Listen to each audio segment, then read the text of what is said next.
Go ahead, Amos.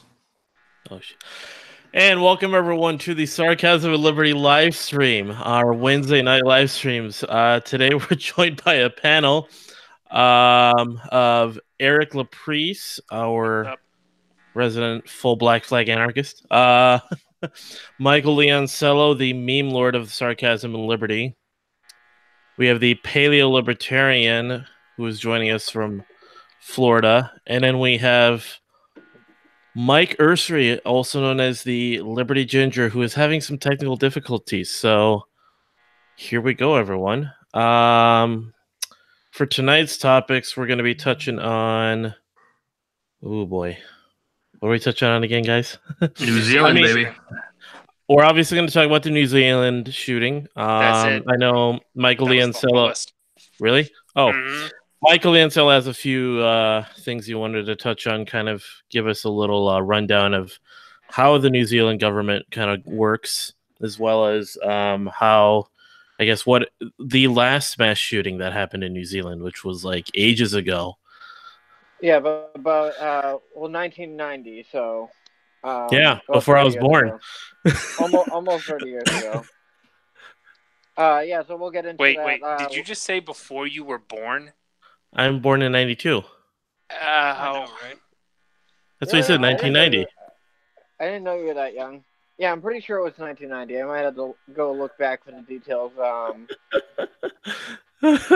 yeah, let's talk about the initial shooting that happened.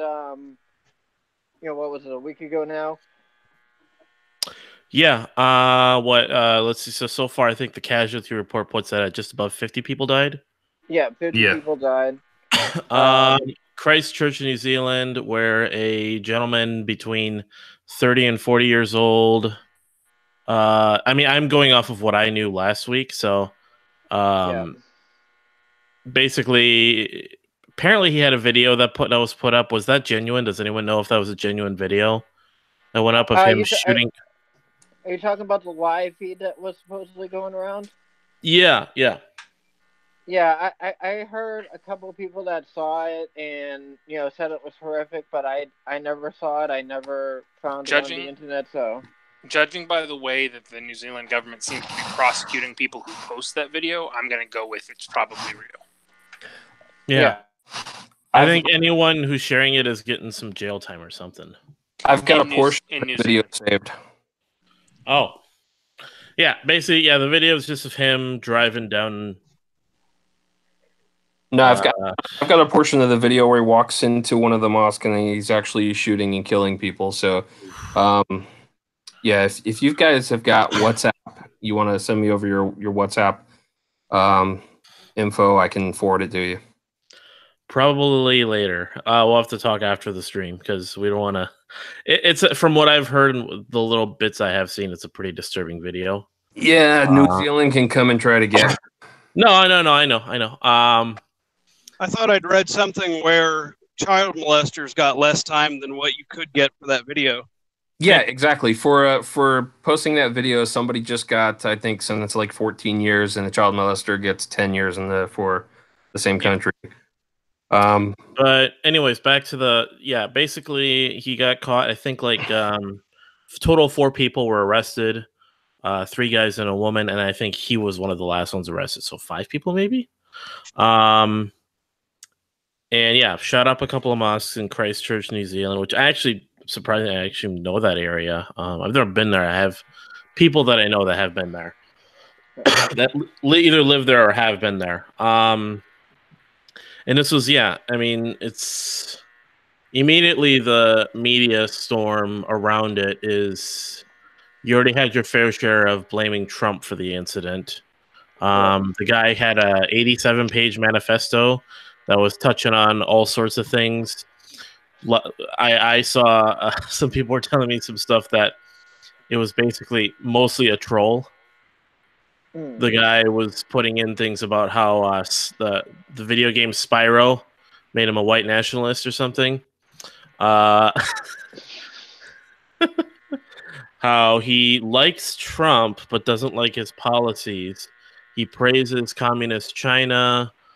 The exact words are close to the exact words, that he liked Trump as an image for white hope, but not as a policy man. Yeah, but so it's just all over the place. Some other things, he was copying some other things to kind of just throw in there to make this manifesto look like he was crazy. But a lot of it was just kind of it was done to kind of escalate tensions, from what I heard. But yeah, so I don't know. Any thoughts you guys have? I know Michael, we'll have to get to you in a sec here to basically touch on like what you've found in your digging. Yeah, I did a little bit of research on New Zealand. The last shooting that happened, obviously New Zealand is a very small country. Only has 5 million people, so not very much gun violence. They also have a lot of regulations as is, and that is due to the 1990 incident, which I am going to get into. Let me just bring it up so I can try and pronounce it. While you're pulling that up quick, any thoughts from any guys? Anything from you, Otter, Eric, or Paleo? You guys want to touch on? Thoughts? I mean, my thoughts. Go ahead, Otter. Go ahead. Yeah, go Otter.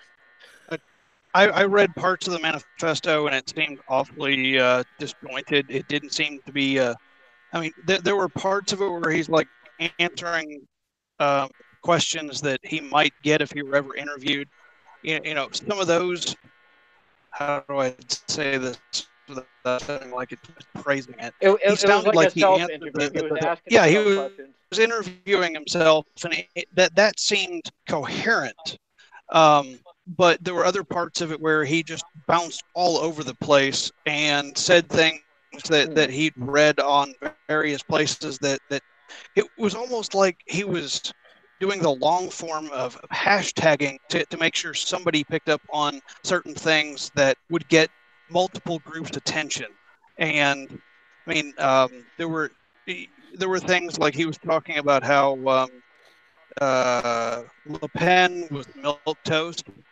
And then there were other things like how, you know, there was going to be a gun ban, and because he did this, and it was all of the things that he thought would come about were mentioned in it, and he is talking about how you know, governments and various NGOs and places like advocacy groups or Southern Poverty Law Center type groups would all say the things that he said in there to prove him right. And I have to admit, there's a lot of places, a lot of people all parroting the same lines, including his government. So.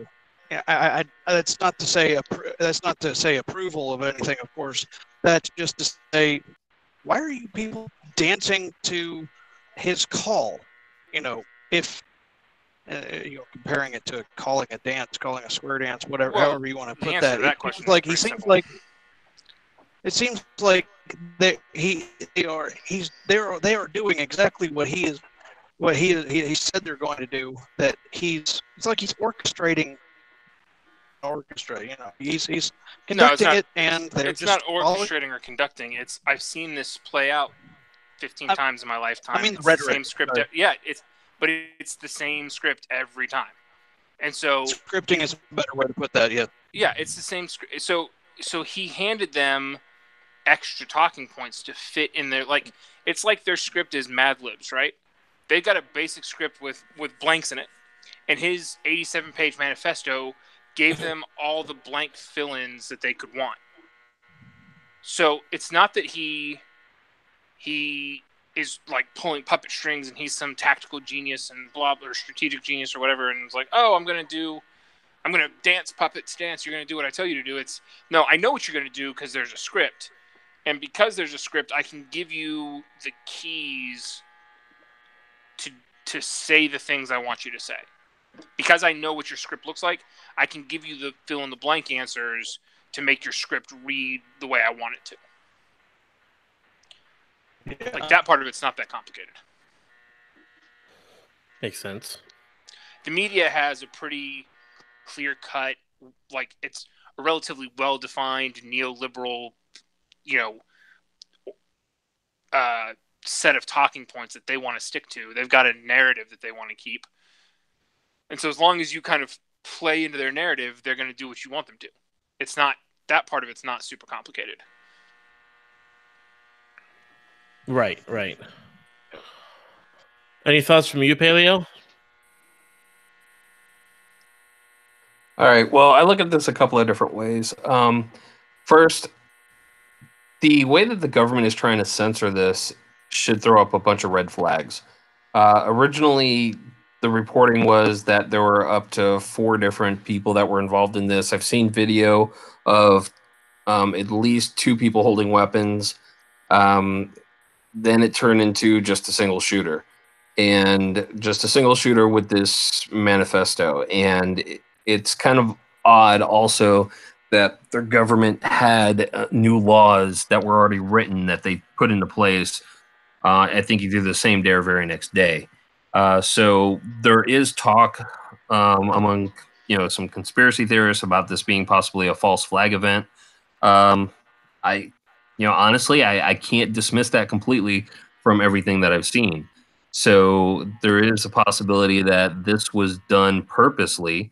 It's horrific, but governments have done worse. It's kind of odd also that anyone that would claim that this has anything to do with white supremacy would attack someone on a religious basis and not on an a racial basis, because when you walk into a mosque, just like you walk into a church or you walk into a synagogue, there's no guarantee that you're going to be confronting people at that place of worship that are entirely of a single race, because religion doesn't really care about race. So saying that this is all about white supremacy and being racially motivated, well, Islam is not a race, it's a religion. So there's a lot of stuff here that doesn't make any sense. Was this guy a complete maniac? Was he an idiot? Probably. But was he used as a tool in order to pass more gun confiscation laws? Was he used as a tool in order to further another agenda? Possibly. And so I don't have all the facts, but I think there's a lot more to this story than what we're allowed to see and what we're being told. In order for us to get the whole story, we would have to see all of these videos that have been put out, which I don't have a problem with people viewing these videos for informational purposes. For governments to come in and censor something that was put out like this is really concerning. And I think that is what's causing a lot of people to look at this as, a conspiracy, because, putting somebody in jail for sharing a video that was live streamed, to me is scarier than the gun confiscation, because one, if you do or do not allow guns in your country, that's one thing. But the control of information is bringing it to an entirely new level, and that gets a lot scarier in the long run, because what you're doing is you're completely controlling your population at that point. And I think that might be one step that people are not looking at, is the control of the information and control your population, not just not allowing them to have the means to fight back against a tyrannical government, but to not allow people to share information freely. That's the scariest thing to me. So there's 2 things to that, though, right? Like, the first one is you kind of have to remember that, like, New Zealand is a British Commonwealth. They don't have a First Amendment right to free speech. In fact, they don't have any right to free speech. The government owns all the media sources, and they control all the internet access. And so, like, they already live in that totalitarian state that you and I would think is completely objectionable.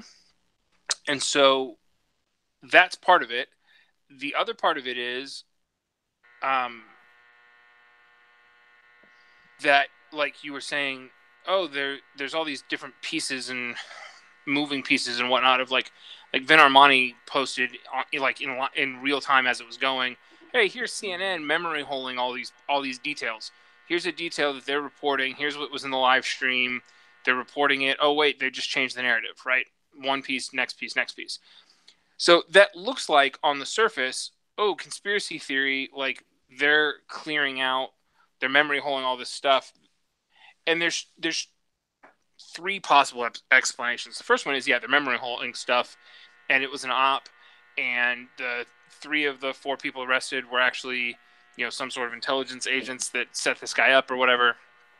The second possibility is they're reporting details on the ground that aren't true because as things come in, they run with stuff because clickbait. And the third option is the government's asked them to change the narrative for investigative and or prosecution reasons. Like, hey, we don't want you reporting this detail because unless we can prove it in court, it can get used against us. All 3 of those things could happen. You see what I'm saying? So, like, it could be nefarious. It could be intentional, but not exactly nefarious. And it could just be malpractice on the part of the media organizations. On 2 of those points, on the prosecution and the making sure they don't broadcast it. All of a sudden, I'm losing the word. Anyway, that's been a common thing for the British and British Commonwealth since at least World War I, in suppressing real-time events, suppressing reporting of events. The British government went so far in World War I, World War II, probably both, as to confiscate an entire edition, including ripping papers out of people's hands on trams and the underground. So suppression of information is, and please don't be offended, British and Commonwealth viewers, is a long-held British tradition for at least a century. They've been working on it, but it's been a tradition. And well, it's all of British history. The other point is, the other point is that, and I'm not a British lawyer, but they've also gone out of their way to suppress information of ongoing court cases, including those that are under investigation. So, even talking about a court case standing outside of a building where no one can hear you is supposedly jury tampering. Tommy Robinson. Fill in the blanks as to what happened recently, where I might be getting that story. Bingo. I wasn't gonna, go one way or the other. I didn't know how politically charged we wanted to make this on that topic, but I am aware of it happening. Anyway, so you can argue, you could say, well, it could be one way or the other, but I also would have to go so far as we don't have any evidence of malice and nefarious intent. We do have other examples that you mentioned, but we would all love to point to, and I agree. I agree. When in doubt, blame government. Being overbearing. Governments are gonna be that way. Period. They're going to try to use things for their own narrative. Yeah. So to that point, like for starters, the suppression of information is a British tradition that goes back to probably the Magna Carta. Like, the Crown has always had control of information. That's where copyright comes from. It was the right to copy things. It was a royal privilege to run printing presses. Like, this is not new history in the realm of the British, empire at all. And it's not uncommon in America either that, like, media organizations will play ball with police officers and district attorneys and stuff for other access. Like, just because we have a First Amendment and ostensibly freedom of speech and freedom of press protections and things of that nature doesn't mean that the press doesn't play along from time to time. So that part of it's not an issue. The issue is then you take that and immediately jump to conspiracy theory and say, oh, this is an op. These are agents. They're letting them go. They set this guy up. He killed 49 people, and now they're going to use it to enforce gun control. Now, that's not to say that that's not true. Or I don't say that to say that that's not true. I say that to say you don't know that, and the chances are you'll never know that for sure, or not in not in our lifetime, or not until we're very old and nobody cares anymore. But it doesn't matter, right? And I mentioned before we started that like the only interest I have in talking about this is fuck you, you're not taking my guns. Either the government did this, it's an op, you're trying to take my guns, and double fuck you, you're not getting my guns, or this lunatic killed 49 people, and it's his fault, and he's a lunatic, and you're still not getting my guns. So I don't really care the details of what happened, like how it happened or why it happened, doesn't matter. Is it more nefarious if the government did it? Sure. Are you ever going to know for sure that happened? Probably not. Doesn't change my position a lick. Like zero. But they want your guns though. Oh, I know. They're not gonna This doesn't change the fact that they want my guns, right? This is the newest excuse. This is the next excuse. It's not different. It's not. Yes, 49 people are dead. It's tragic, right? It's a tragic crime. It's a horrendous miscarriage of responsible human living. But it doesn't change the fact that I've never killed anybody, and you're not getting my guns. And if you try to come get them, there's a good chance I will start killing people. You're a gun nut. Yeah. Okay. And next. And Well, see, here's the thing. That's the only position to have with these people. Like that is. Yeah. There's no arguing with them. They have decided, and most of them, they have thought this their entire life, that it is in everyone else's best interest, or at least not in my best interest, for me to own guns, or for you to own guns, or for anybody to be able to defend themselves outside of government agents. To which I say, screw you, come and get them yourself. Don't send some guy who's working a job just following orders. Come get them, personally. It's the only option. That's the only place. Like, you can't negotiate with them. There's no middle ground. There's no, reasonable gun control. No. Fuck off and die. You're not getting my guns. That's it. Plain and simple. Well, see, here's the thing that it's been brought up before, but this is what the anti-gun people don't want to talk about. The fact that there are something like, 500 million guns in the United States. If that's a ballpark estimate. That's a ballpark estimate. And several people I trust think that estimate is horse crap. That it's 3 or 4 times that many. Oh yeah, I wouldn't doubt it at all. But the statistic that goes around is there's like 1.5 guns for every American citizen. Whatever. I don't care if somebody owns 20 guns. It doesn't make a difference. But if every gun owner was as dangerous as these anti-gun people claim that they are, then there would be a mass shooting every day, all day, nonstop, and the streets would just run with blood. But that's not what's happening. If you listen to the anti-gun people who have ran on the changed statistics of how they're counting mass shootings, there is several per day, which is a bunch of horseshit. It's amazing how you can manipulate numbers for your own end. Oh yeah, of course, but there's more to it than just that. The thing is that they like to point to Australia. Australia banned most guns after they had a mass shooting, and their murder rate went down. But if you look at the actual statistics, their murder rate in that country was dropping anyway on a steady decline. And so when they banned most guns at that time, it just kept dropping at approximately the same rate. So the gun ban really didn't make any difference in all truth and honesty. If you look at things like in England where they're banning knives, and it's the insanity that's there. you see that it's not made that much of a difference, because you have to look at statistics before and after these bans. And you look at things like New York State, where they have their SAFE Act, where they just overnight decided, well, we have 20,000 people in the state that are now criminals because we passed a law. They have a gravity knife bill there, where you can't have a gravity knife within New York. A gravity knife is basically something like a switchblade, or any type of a blade that is hidden until gravity forces it's out of its hilt. Which also, encompasses certain kitchen knives.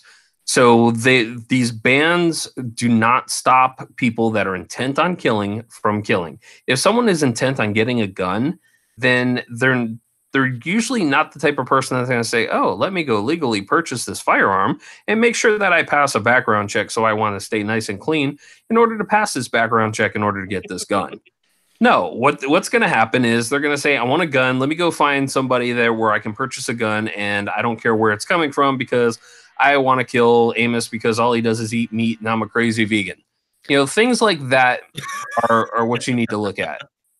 So if someone has the intent to do something, then a law is not going to stop them from doing something.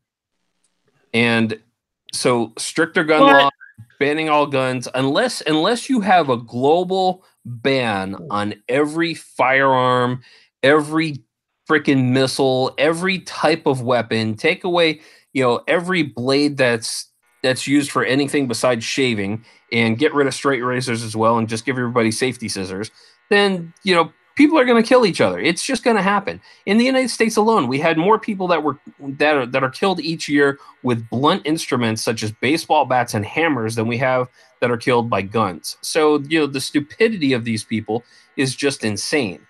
But once again, look at history.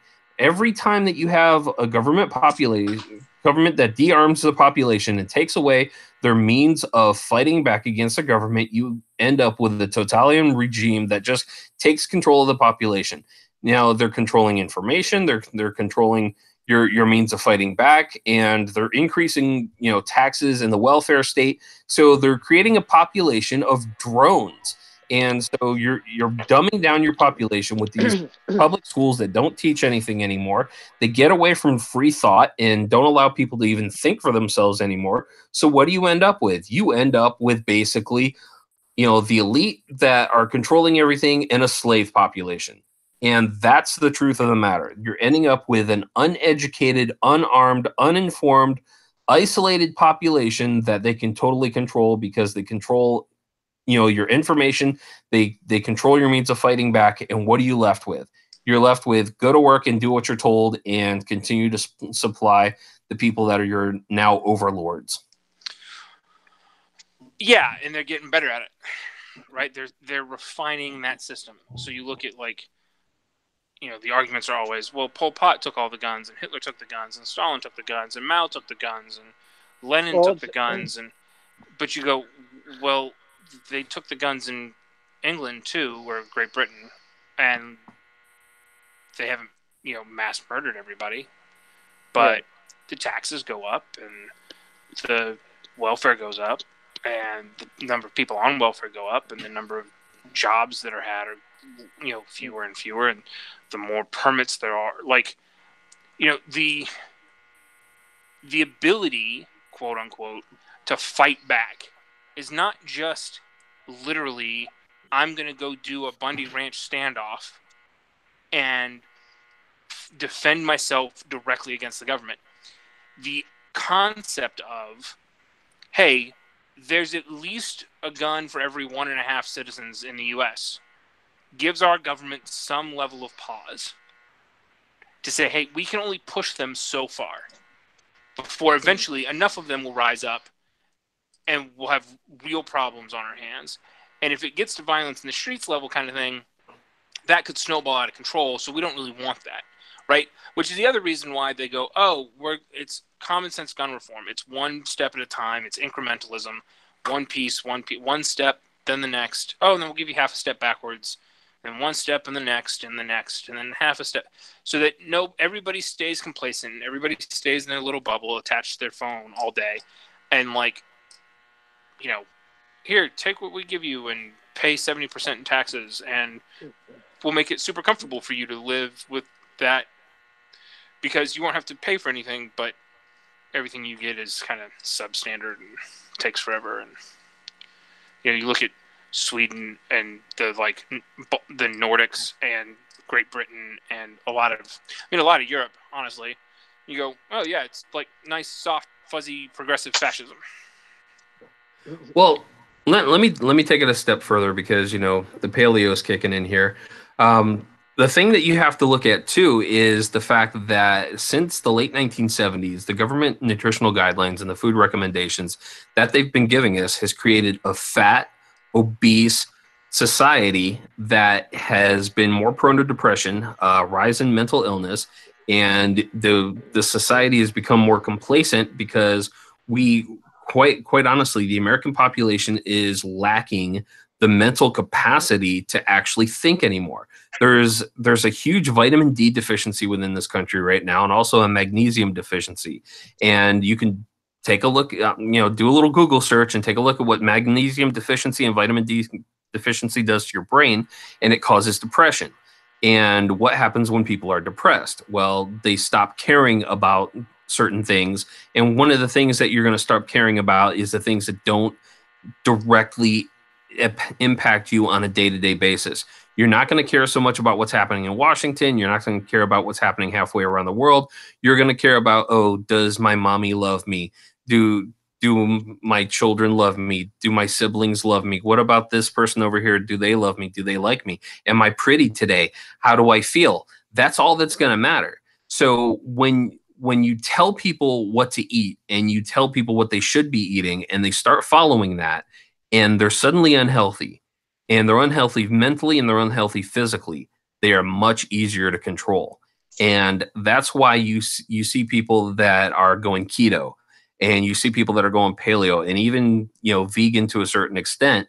And you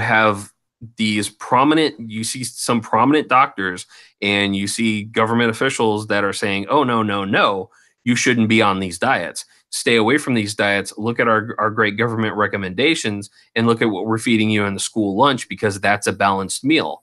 And then you see this garbage of, this campaign that started a couple of years ago with these soda companies that's balance what you eat, work, and do, or whatever, that balance nonsense. Like, soda's still okay, but just balance it out with these other things, which is just nonsense. And then you see the sugary cereal advertised on TV as part of a balanced breakfast. I'm sorry, but there's no way in hell that you're going to sell me a box of sugar and tell me it's part of a balanced breakfast. But what it is it's telling you, oh, hey, eat this. You're going to get fat. Your brain isn't going to work properly, and you're going to need health care. And so let's push this Medicare for all now, because we want to control your health care, because now you're diabetic, where almost 10% of the U.S. population is diabetic. So they need to have a prescription drug that they're on a daily basis. And we have these pharmaceutical companies that are now pushing so many drugs on us that is insane. I mean, you look at the amount of kids that are on Ritalin right now that are just saying, oh, hey, everybody has ADHD. Everybody has, something wrong with them, so they need some type of a drug. And so if you look at a lot of the side effects to these drugs as well, you end up seeing that in order to combat the side effects, you need more drugs. So they push this agenda to control not just your weapons, not just your money, but your body and your mind as well. So it's not just a single way that you're being controlled at this point. It's a multi-pronged attack to make you complacent and to get you to just shut up and fall in line. And part of that attack is also how we educate people too. The Department of Education is anything but. Well, yeah, I mean, you go into public schools now, and public schools think the way that we tell you to think, do not think freely. And you look at the fact that there is such huge student loan debt in this country right now because they don't want people into trades. They don't want people to get into apprenticeships. I mean, if you look at history, some of your most successful people would apprentice with, going back far enough with like a blacksmith, and then it became a plumber or a carpenter or an electrician. You would apprentice with somebody, and then you would become a master in a trade and go out and start your own business and become self-sufficient. Now it's okay. Well, you need 4 years of college, and you have to take all of these classes and get these government licenses in order for us to tell you, oh, it's okay for you to go and put pipes into somebody's house, because you need to have X amount of hours in a classroom instead of working with the guy who's been laying pipe for the last 30 years. Yeah, laying pipe. Let's sum that up. Too long, don't read. Google the food pyramid and the USDA's recommendation for fattening cows, and come back and tell me that you don't think the government thinks you're tax cattle. Like, compare the two side by side. That it'll fix your problem. Michael Leoncello had, like, you went back and looked at the details from the last shooting in New Zealand, right? Oh yeah. I guess it's time to bring that up. Yeah, so there was another shooting back in 1990. Actually, also had just one shooter, and caused a lot of gun control measure that as well. Now this one, it's a very interesting story. It's called. Hold on, let me bring that back up, because I'm gonna butcher the name either way, but. Let me try and look at it. Ara Moana massacre. It took place in a very small rural town. Well, it was like all the houses were very close together, but it was a very, very small little mud. And this guy, I guess he was a kind of loose cannon anyways. He threatened the cafeteria worker over his pie being cold, and, all these other reports of the guy basically being a mental screw job. He got into an argument with his neighbor over his neighbor's dog being in his yard. Oh, are we still live? Yeah. So I guess he got into the argument with his neighbor about his neighbor's dog being in his yard, and he ended up coming out, shooting his neighbor, burning his house down with his family inside, and shooting a bunch of other people in the neighborhood that were coming to check out what was going on, because, there were gunshots and the house was on fire. The total death count was 14, including a cop, and I guess from what the Wikipedia article said, that cops didn't, usually carry guns in that district. Frontline cops didn't usually carry guns, but the cop only had like a pistol. And this one guy had about 4 different semi-automatic and automatic weapons on him. The whole ordeal took 23 hours until the guy finally came out of his house and shouted, "Kill me," and which they opened fire on him until he was dead. So definitely some John Rambo type shit. Well, wow. Another thing that struck me as a little bit odd with this massacre that happened on Friday was that it took 36 minutes for the police to respond to this. Yeah. 36 minutes, and apparently they were in a training exercise at the time. Yeah, there's a fun place where the conspiracy theories are going to go crazy, because it's like, oh, wait a second, just conveniently, he was in they were all in a training exercise, and there was nobody that like got left out of the training exercise to respond to emergency calls, or like, I don't know, man. It just seems like the average. I don't know kind of Christchurch, and I know it's a reasonably sized town, and not like major, and so it should have a reasonably sized police force as well. But like, I don't know, and I haven't bothered to look where these mosques were or whatever. But like, my parents are 20 minutes outside of a massive city, and it takes the cops 35 minutes to get to them, or more. Like, nobody's coming. That's a big piece of like urbanite. All these like, coastal urbanites going, oh, the cops, like, what do you need a gun for? Blah blah. And it's like, yeah, your average response time's like 6 minutes. My average response time's a half hour. When second count, the cops are only minutes away. Yeah, and I mean, even in New York, right? Like, the average response time I think is like 7 or 8 minutes, and it's like, that's not fast enough. Well, the average encounter with a firearm in a defensive scenario lasts like 8 seconds or something like that. Well, I just looked it up, and the population of Christchurch is 375,000. Okay. So, with a population that size, you can't logically assume that a 36-minute response time is average. I'm sorry, but that's a very long delayed response time in order for a cop to show up. And not only that, but the shooter was stopped by a guy inside the mosque who threw a credit card machine at the shooter.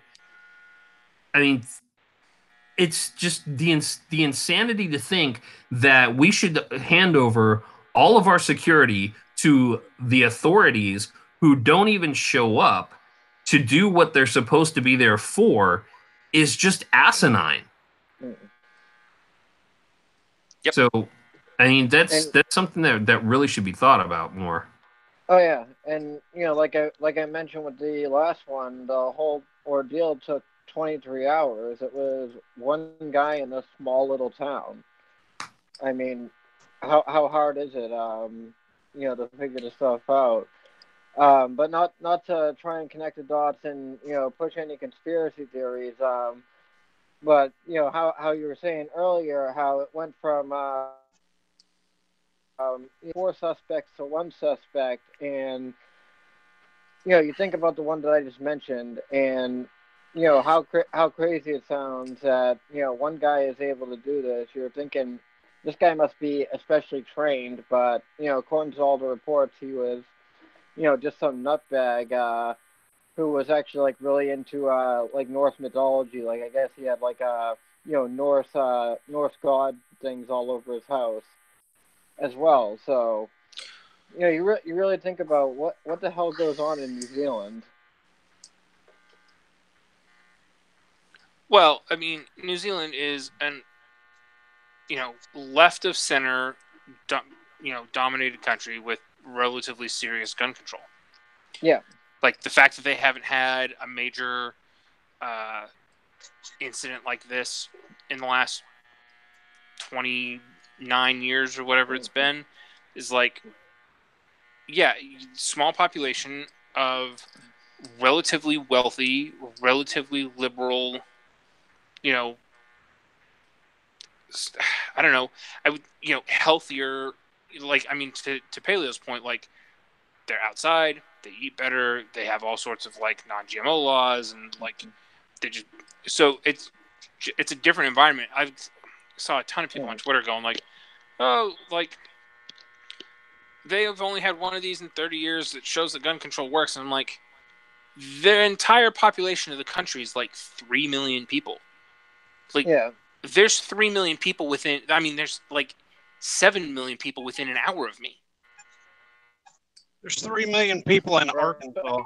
I think it's just under 5 million. To get a clear graph, right? And you look at New Zealand is 1/3 the size of Texas and 1/5 of the population. Yeah. Well, look at like Arkansas is a perfect example. Outside of Little Rock, how much violent crime is there in Arkansas? Well, Pine almost Bluff. No. Wait. Little Rock and Pine Bluff. Then the numbers start dropping off. Okay, so you've got two, like, and I'm assuming Pine Bluff is probably super poor and or on a major highway, so they've got it's a drug thoroughfare, right? A bit of both, yeah. Yeah. Well, usually one goes with the other. That's usually how that works. Pine Bluff is a very high crime area. Where is Pine Bluff in relation to Little Rock? Southeast. Okay, so down towards Mina. No, Mina is over towards Hot Springs. Okay, all right. So I mean, that's part of Arkansas's thing is like it's got a history of drug problems, right? So of varying levels. But yeah, so outside of the same thing is true of every state in the U.S. Outside of the major gang-related areas, the crime drops to almost nothing, except in really poor spots. And you look at like the population density in New Zealand and the average income and kind of wealth of the country, you go, yeah, of course they don't have any major crime, and of course they haven't had one of these things in 30 years, and they probably hadn't had one of the probably hadn't had a major event the 50 years before that either. Yeah, it's the same argument for Australia. It's like, yeah, Australia has less population than like Los Angeles County, basically. Yeah, and you're thinking like Christchurch probably is one of their bigger cities because I mean 5 million for the whole entire country. Probably a lot of them are just small towns like, of 1,000 to 2,000 people. Well, I know 3 cities in New Zealand, right? It's Auckland, Christchurch, and I can't think of the other one at the moment. That's how like small their major cities are. So you go, okay, right. I think that whatever their biggest city is like 1.2 million people. Mm. So that's Austin Metro. If you move that bubble out from Austin, right, and bounce out, within an hour, you've got 300,000 people-ish in like Temple, Waco, Killeen, and you've got another 2.5 million people in San Antonio. Yeah. And that doesn't count all the outlying counties. That's just the major metro numbers. There's no right. And there's no outside of a couple of bad neighborhoods in a couple of places in Austin and San Antonio. There's no major crime, and everybody knows where those spots are. And then in Killeen, it's the same thing. Killeen's a poor town with a relatively high population because of a military base. And so, it's got some crime issues because it's a relatively poor town. So, and before anybody gets all racist about it, Killeen's super white.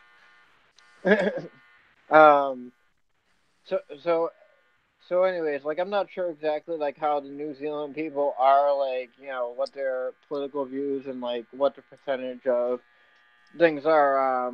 The Prime Minister is appointed, so they don't really elect, but it seems like it swings back from Conservative Party to Labour Party, and I'm not sure what the differences too much are in New Zealand politics, but who's the guy in charge of being able to remove all of their guns because he's appointed to?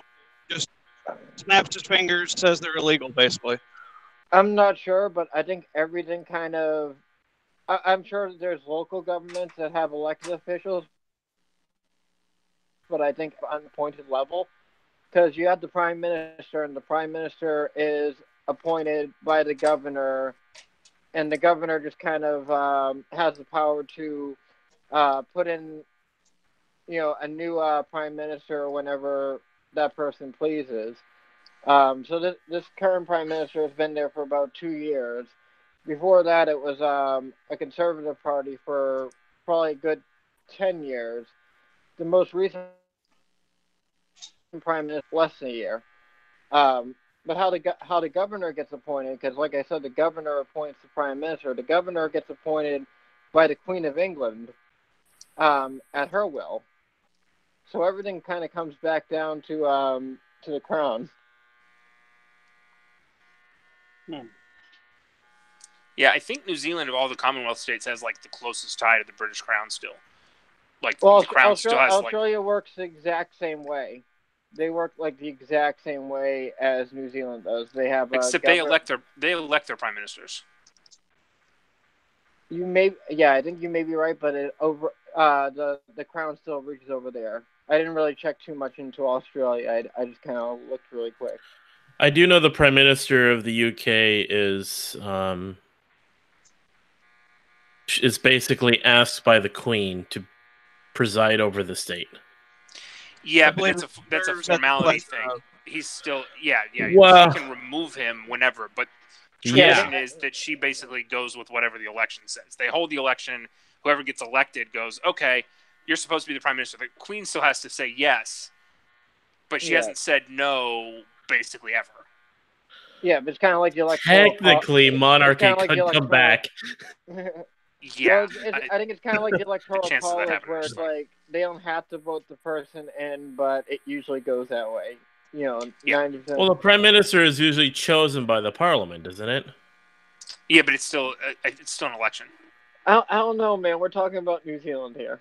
Yeah, well, and parliamentary politics is so foreign to Like, the way the American system works. It's Sarcasm and liberty. and it can run like a dozen different ways. every country's government. You know, this is where you're gonna learn your facts. Any other thoughts you guys have on this? I know we've spent quite a bit on it. I know, and also we talked about that. I made myself Last pretty clear, shooting. right? Yeah. They ain't taking your guns.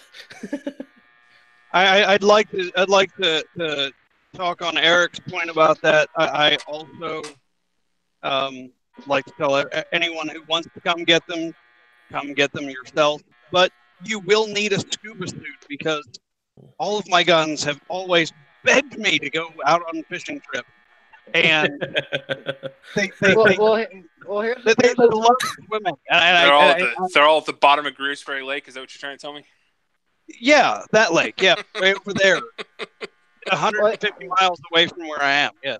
Well, here's the thing, you know, about America. You know, it's not like these other countries that kind of, you know, grew up on gun restrictions and all that. And you have to realize that probably about 75% of the people who would be coming to take the guns are kind of at least halfway in the same mindset attitude of you guys, at least. I mean, I'm the same way, but not as extreme as you. But you know, they're gonna have a point where they're gonna say enough is enough, and they're like, you know, screw this, we're not carrying out this order because it's not American.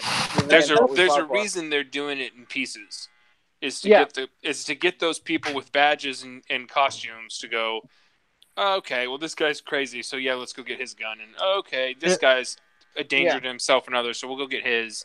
Like the red flag laws in Maryland and stuff, you go, okay, I mean, we're not taking everybody's guns. We're taking this one guy, and it's temporary because his family thinks he's crazy. They'll never do a house-to-house sweep. They will always say you are XYZ problematic first. No, the people in charge at this point are aware enough that if they start house-by-house sweeps for guns, it's Civil War II starts that day. No, like nobody in control currently is dumb enough to try that crap. Well, yeah, but then you would see a rise in the sale of 3D printers. So what you do? Well, that's a thing we could talk about if we've got time quickly. No, we're out. Okay, we'll do that next week. What you do is you buy a 3D printer to make a 3D printer, then return that 3D printer. You have a second one. But yeah, we are at our hour here, guys. So thank you everyone for joining us for the Annoyed Minarchist Otter, Eric Laprice, Michael Lancello, Paleo Libertarian, and myself, Amos Joseph, and Mike Ursery, who is kind of running things in the background today. But we will be back once again next Wednesday at 9. Was it 9 o'clock Eastern? Yeah. So thanks everyone for joining us. All right, good night. Good night. Night.